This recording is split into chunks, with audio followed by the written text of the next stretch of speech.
नमस्कार, मैं हूं संजीव कुमार और आप देख रहे हैं वेब समाचार। पूरे झारखंड में पंचायत चुनाव को लेकर सरगर्मी तेज हो चुकी है। जितने भी मुखिया हैं या भावी मुखिया प्रत्याशी हैं, उनके द्वारा बड़े बड़े वादे किए जा रहे हैं कि मैं ये करूंगा, मैं वो करूंगा। लेकिन किनके वादों में कितना दम है वो तो जनता तय करेगी। किनको किसके सर पे इस बार क्या, किसके सर पे किसका जो है ताज लगने वाला है, किसके सर पे ताज नहीं लगेगा, वो तो जनता तय करेगी। बहरहाल आपको बता दें कि पूरे झारखंड में 4 चरणों में चुनाव होना है। प्रथम चरण का चुनाव संपन्न हो चुका है। दूसरे चरण का जो चुनाव है वो कल संपन्न हो जाएगा, यानी कल 19 तारीख है और 19 तारीख को दूसरे चरण का चुनाव संपन्न हो जाएगा जहाँ जहाँ पे होना है। बहरहाल आपको बता दें कि अभी हम आए हुए हैं रांची जिला में मांडर प्रखंड का नाम है और पंचायत का नाम है मलती। तो यहाँ से भावी मुखिया प्रत्याशी के रूप में है अमिता उरांव जी। तो इनसे जानते हैं कि ये मुखिया के लिए आए हैं। इससे पहले आप क्या करते थे और मुखिया बनने के लिए आपने क्यों मन बनाया, और लोगों के बीच आप जनसंपर्क कर रहे हैं तो लोगों का क्या कुछ डिमांड है, लोग क्या सोच रहे हैं कि आपको मुखिया बनाएं, और क्या क्या शिकायत सुनने के लिए मिल रहा है। इसके अलावा अगर आप मुखिया बन जाते हैं तो इस पंचायत के डेवलपमेंट के लिए क्या कुछ काम करेंगे, जो हर मुखिया प्रत्याशी का कुछ न कुछ मैनिफेस्टो होता है। तो तमाम मुद्दों पे बात करेंगे। तो अमिता उरांव जी के बगल में है क्या, गोपाल उरांव जी हैं। तो इनसे भी जानेंगे कि आप अपनी पत्नी को किस तरह से मदद कर रहे हैं इस पंचायत चुनाव में। तमाम हर बारीकियों पे बातचीत होगी। तो पहले तो अमिता जी, आपको वेब समाचार में बहुत बहुत स्वागत है। Thank you. सबको सबसे पहले हम सबको को जोहार बोलते हैं जी मैं जी बोलिए बोलिए ना। बोलिए। सबसे पहले मैं सबको को जोहार बोलती हूँ। अच्छा बताइए कि आप इससे पहले क्या करते थे, गृहिणी हैं या समाज सेवी थे? गृहिणी है। गृहिणी है। तो आपने मुखिया बनने के लिए क्यों मन बनाया? आपने कुछ सोचा होगा ना। मैं उत्साहित हो गई कि चलो गांव घर में एक लेडीज रहेगी, अच्छा से काम करेंगे गांव घर में। मतलब ये हुआ कि जिस तरह से आप अपने परिवार को संभालते हैं, हर स्तर पर डेवलपमेंट करने का काम देखते हैं कि घर में ये चीज़ का दिक्कत है, तो वो सब मतलब एक परिवार में जो महिला का जो योगदान होता है पूरे परिवार को साथ लेके चलने का होता है। तो इसलिए आपने मन बनाया कि अगर मैं मुखिया बन जाऊंगा तो पूरे पंचायत को एक घर के रूप में देखने का काम करूंगा, और इस पंचायत की जो भी डेवलपमेंट का काम होगा वो आप करने का काम करेंगे। तो आप ये बताइए कि अब लोगों के पास जा रहे हैं तो क्या कुछ शिकायत सुनने के लिए मिल रहा है और लोगों का क्या डिमांड है? वैसा तो शिकायत नहीं है, केवल यही बोलता है कि हमको वृद्धा पेंशन बनवा दीजिएगा, मेरा इंदिरावास अभी नहीं है तो इंदिरावास पास करवा दीजिएगा। ये सब आता है। हम लोग का रोड यहाँ ख़राब है, यहाँ रोड सब अथी कर दीजिएगा बोल के ये सब शिकायत आता है। मतलब ये सब लोगों का डिमांड है। हाँ। अच्छा, आप अगर मुखिया बन जाते हैं तो आपका कुछ न कुछ मैनिफेस्टो होगा किसानों के लिए, युवाओं के लिए, शिक्षा, स्वास्थ्य, रोजगार को लेकर। तो किसानों के लिए आपने क्या कुछ सोचा है? किसानों के लिए सोचा है नरेगा के तहत, क्या बोलते हैं, मनरेगा के तहत जो कुआं है उसका अथी करने का सोचे हैं कि मतलब जो किसान खेती बाड़ी करते हैं कम से कम कुआं हो जाएगा तो वहाँ से पटवन वगैरह कर सकता है। इसके अलावा अगर योजना के तहत डीप बोरिंग सब अगर आ जाएगा उसका भी अथी कर सकते हैं। मतलब डीप बोरिंग करवा सकते हैं, आप बिजली का भी व्यवस्था करा सकते हैं ताकि हर खेत खलिहान तक जाए और वो आराम से खेती बाड़ी बेहतर तरीके से खेती बाड़ी कर सकें।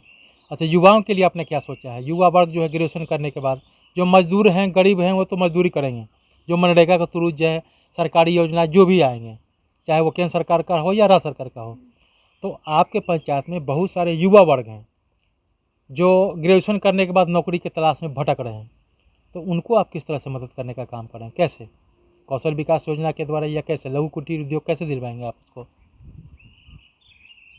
ये आपने नहीं सोचा है। चलिए, आपसे मैं जानना चाहता हूँ कि ये बताइए कि आप युवा हैं, आप समझ सकते हैं कि युवाओं का क्या दर्द होता है जब पढ़ाई लिखाई करने के बाद जो है परिवार के लोग शादी के बंधन में बांध देते हैं, और उसके बाद जब उसके पास नौकरी नहीं होती है तो क्या समस्या हो सकता है। तो आप युवाओं के लिए क्या कुछ आप अपनी मदद ये योजना बनाए, मैनिफेस्टो में क्या है आपका? सबसे पहले मैं सबको जोहार करता हूँ। मैं युवाओं के लिए सबसे पहले यही सोचा हूँ, उनके लिए जो रोज़गार केंद्र सरकार या राज्य सरकार देती है उनको मैं युवाओं के तक ज़रूर पहुँचाऊँगा और उनका हर सहयोग करने के लिए मैं सच काम करूँगा। मतलब सहयोग किस तरह से करने का काम करेंगे? जैसे उनके लिए बहुत सारी योजना आती है कि पढ़ाई के साथ में उनको ब्लॉक स्तर से आमीन का ट्रेनिंग किया जाता है और एक रोज़गार दिया जाता है। और जितने भी केंद्र सरकार की योजना युवाओं के लिए आएगा, मैं उनको उन धरातल तक युवाओं तक पहुंचाऊंगा। जैसे कौशल विकास योजना के द्वारा होता है कि जब उसे ट्रेनिंग कर लेते हैं, चाहे वो अमीन हो, कंप्यूटर हो, मोबाइल हो, इलेक्ट्रिक है, इलेक्ट्रॉनिक है, इन लोग से अगर प्रशिक्षण प्राप्त कर लेंगे तो इस तरह का अपना व्यवसाय वगैरह कर सकते हैं। इसके अलावा अगर मुर्गी पालन है, बत्तख पालन है, सुअर पालन है, गाय पालन है, बकरी पालन है, तो अगर उन लोगों का भी ट्रेनिंग कर लेंगे तो उन लोग को भी लघु कुटीर उद्योग वगैरह काम कर सकता है। ये बहुत सारी योजनाएं हैं जिसका वो लघु कुटीर उद्योग कर सकते हैं। अच्छा, शिक्षा को लेकर आपने क्या सोचा है? सरकारी स्कूलों में तो बच्चे केवल खाने के लिए जाते हैं, पढ़ाई लिखाई तो होता नहीं है। जब बच्चे स्कूल से घर आते हैं तो गार्जियन पूछते हैं कि पढ़ाई हुआ कि नहीं, ये तो नहीं पूछते हैं आज क्या खाए, अंडा मिला कि नहीं मिला, नहीं, ये लोग पूछते हैं ना। तो क्वालिटी एजुकेशन के लिए आपने क्या कुछ सोचा है? जैसे हर गांव में पंचायत में एक प्राथमिक विद्यालय होती है, उनमें जो शिक्षक है उन्हें मैं प्रत्याशी के रूप में अगर आज हम आ जाते हैं तो उनको मैं सुधार करने का प्रयास करूंगा और शिक्षक को कहूंगा कि उनको ध्यान देना है कि जो पढ़ाई में कमी है उसको पूरा करें। और जो खाना दे के बच्चों को भेज देते हैं घर, वो ना हो, उनके लिए एक खाना पीना भी जरूरी है लेकिन क्वालिटी एजुकेशन होना चाहिए जी। और साथ में जो बच्चों की खेल कूद की जो प्रक्रिया है उनको भी जारी रखें। मतलब खेल कूद भी हो, खान पान भी हो और क्वालिटी एजुकेशन भी हो जी। तो इस बीच में आप पेरेंट्स मीट भी करवाएंगे कि गार्जियन को आप पहले तो आपको गार्जियन को जागरूक करना होगा ना, क्योंकि बहुत सारे गार्जियन जो हैं गरीब हैं, 2 वक्त का रोटी खा लेते हैं, जीवन यापन कर लेते हैं, उनके लिए यही है, बहुत है। तो कम से कम पेरेंट्स को तो आपको जागरूक करना होगा ना कि बच्चों के पढ़ाई के प्रति आप कम से कम जागरूक हो। स्कूल जा रहे हैं तो क्या पढ़ाई हो रहा है, क्या नहीं हो रहा है। केवल खाने पीने के लिए तो पूरा ज़िंदगी बचा हुआ है, लेकिन जब एजुकेशन प्राप्त कर लेगा तो वो अपने आप को आत्मनिर्भर कर सकता है। स्वास्थ्य को लेकर के आपने क्या सोचा हुआ है?